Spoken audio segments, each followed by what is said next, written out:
Drejtori i organizatës Grupi i Ligjit Ndërkombëtar dhe Politikave Publike, James Hooper, thot në një intervistë për Zërin e Amerikës se zgjedhjet e fundit shënuan një zhvillim pozitiv për Kosovën, që do ta përmirësojë imazhin e saj, përsa kohë që lufta politike për drejtuesit e ardhshëm të qeverisë nuk del jashtë kontrollit. Zoti Hooper thot se Kosova, si një vend i vogël që varet nga marrëdhëniet e mira me komunitetin ndërkombëtar, nuk mund të rrezikojë të prish këtë marrëdhënie nëse i reziston nismës së komunitetit ndërkombëtar për gjykatën e posaçme për krimet e luftës, që pritet të fillojë së shpejti nga puna. Me zotin Hooper bisedoi kolegu Arben Xhixha. Zoti Hooper, në Kosovë zgjedhjet e parakohshme parlamentare u vlerësuan pozitivisht për mënyrën se si u zhvilluan. A rrezikon ky imazh pozitiv të dëmtohet nga mosmarrëveshjet që filluan menjëherë pas daljes së rezultatit paraprak se kush duhet ta formojë qeverinë e ardhshme? First of all, I congratulate the Kosovar people. Në radhë të parë duhet përgëzoj popullin dhe autoritetet e Kosovës që organizuan zgjedhje të cilat u vlerësuan si të lira e të drejta. Kritikat ishin të pakta dhe zgjedhjet u cilësuan si një hap i madh përpara. E papritura e këtyre zgjedhjeve ishte formimi i menjëhershëm i një koalicioni, por koalicioni u krijua shumë shpejt. Tani duhet respektohen dispozitat e kushtetutës. Nuk u pa ndonjë ndërhyrje nga diplomatë amerikanë ose të huaj të tjerë, nuk pati manovra politike prapaskene për qeverinë. Gjithçka u bë nga vetë shqiptarët. Një veçantë tjetër është se vetvendosja doli mirë dhe duket se nuk do të jetë pjesë e qeverisë, por do ta mbështes atë. Unë nuk e prisja që vetvendosja të luante një rol të tillë. Vetvendosia would take this kind of role. Now, after the coalition was created, koalicioni u krijua menjëherë që të nesërmen dhe kryeministri tha që ju kundërpërgjigj se i takon atij e drejta për të formuar qeverinë e re. A pritet që kjo situatë ta carohet më tej? And the new coalition. If they an escalation in rhetoric and some sort of tension. Shkallëzimi i retorikës dhe një lloj tensioni është më se normal për sa kohë nuk del jashtë kontrollit. Unë nuk jam ekspert i kushtetutës për zgjedhjet, por ajo duhet respektohet. Përndryshe Kosova rrezikon të humbasë gjithë vlerësimin pozitiv për fushatën e lirë dhe të drejtë të zgjedhjeve. Presidentja duhet të ushtrojë autoritetin e saj dhe të japë të drejtën e formimit të qeverisë palës që i takon me kushtetutë dhe nëse ka nevojë për këshillin e gjykatës kushtetuese, atëherë duhet i drejtohet asaj.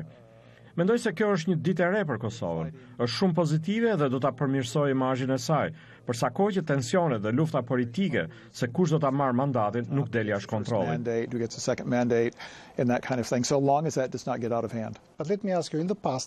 Komuniteti ndërkombëtar në të kaluarën e ka ndihmuar më së një klasën politike të Kosovës për formimin e koalicioneve qeverisëse.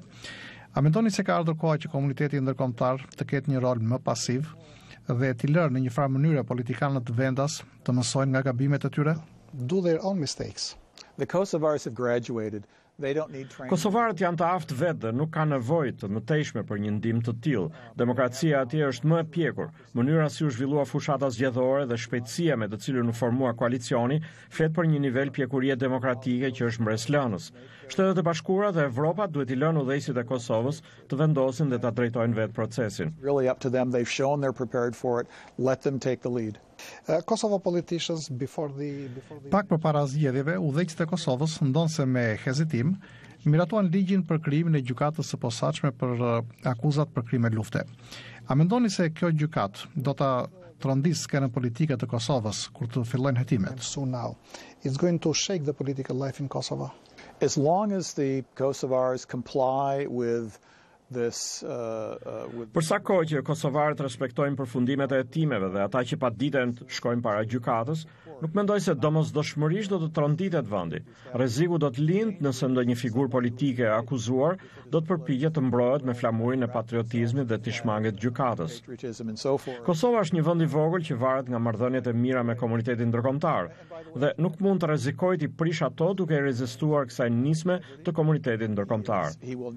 Nga ana tjetër, prokurori amerikan John Clint Williamson është një njeri me integritet të lartë, shumë serioz, i pakorruptueshëm, që nuk do të akuzojë individ për të cilët hetimet e gjata të kryesuara prej tij nuk kanë nxjerrë prova të mjaftueshme. He is a very serious person. He's incorruptible and he's a very honest man. In the past year, we have seen some intensive negotiations. Gjatë vitit të fundit kemi parë bisedime intensive mes Prishtinës dhe Beogradit dhe Serbia ndërkohë ka filluar negociatat e anëtarësimit me BE-n. A prisni që kjo klimë e re marrëdhëniesh mes Kosovës dhe Serbisë të shërbejë si nxitje që pavarësia e Kosovës të njihet edhe nga 5 vendet e tjera të BE-s? Inclined to do so. I think it may, because that may be the case, because this has been a significant change. Mundet pasi ky është një ndryshim i rëndësishëm, por këtu qëndron edhe rreziku më i madh i këtyre zgjedhjeve. Sfida më e madhe për koalicionin, nëse ata do ta formonin qeverinë e ardhshme, është se Kosova është një vend i vogël, pa pasuri të shumta, pa fusha nafte apo miniera ari, dhe që varet nga marrëdhëniet e mira me komunitetin ndërkombëtar. Ajo duhet mendojë në këtë formë, në nivel ndërkombëtar. Nëse udhëheqja e ardhshme përqendrohet në nivel provincial si një vend i vogël, ata do të rrezikojnë të humbasin mbështetjen dhe të mos sigurojnë njëjtë që dëshirojnë në botë, të mos hyjnë dot në OKB apo në Bashkimin Evropian. Kryeministri Thaçi ka disa anë të forta. Ai nuk mendon lokalisht, ai e kupton si funksionon udhëheqja, si funksionon komuniteti ndërkombëtar dhe ai bashkëpunon me të në këtë nivel të gjerë. Nëse koalicioni do të formojë qeverinë e ardhshme, ai duhet të lëvizë me shpejtësi dhe të krijojë imazhin që ditë merret me problemet në nivel ndërkombëtar. Unë jam për shembull i shqetësuar nga këmbgulja e vazhdueshme e Albin Kurtit për ndërprerjen e dialogut mes Kosovës dhe Serbisë, si një kusht për mbështetjen e qeverisë së re. Ky do të ishte një gabim shumë i madh. Kosova dhe Serbia jetojnë pranë njëra tjetrës dhe duhet të kenë marrëdhënie sa më konstruktive që të jetë e mundur. Dialogu duhet ushqyer dhe forcuar që situata të mos përkeqësohet. Pra, cilato qoftë forca që do të qeverisë Kosovën, duhet ta çojë dialogun përpara. Really needs to focus on moving that dialogue forward. If I may say something about the government. Nëse mundem të them edhe një mendim tjetër. Nuk e di se ç'do të ndodhë me qeverinë e re, por nëse zoti Thaçi do të zëvendësohej nga koalicioni, nuk është herët për të që të fillojë të mendojë për trashëgiminë e tij. Ai duhet të hedhë një hap pas dhe të mendojë se sa ka bërë për vendin, para lufte, gjatë negociatave dhe më pas për të siguruar pavarësinë. Pas lufte, ai nuk u zgjodh kryeministër siç pritej dhe doli në opozit. Ajo që mësoi ishte disiplina e të qenit në opozit. Ai mësoi si të ishte udhëheqësi i një partie në opozit dhe si të luante rolin e një opozite besnike. Kjo ndikoi mbi të dhe ai doli prej saj si një politikan më i mirë, më i pjekur dhe një udhëheqës më i mirë. Duhet mësuar nga mënyra se si ai është sjell me komunitetin ndërkombëtar. Nuk është e lehtë të merresh me Shtetet e Bashkuara, nuk është e lehtë të merresh me Shtetet Evropiane.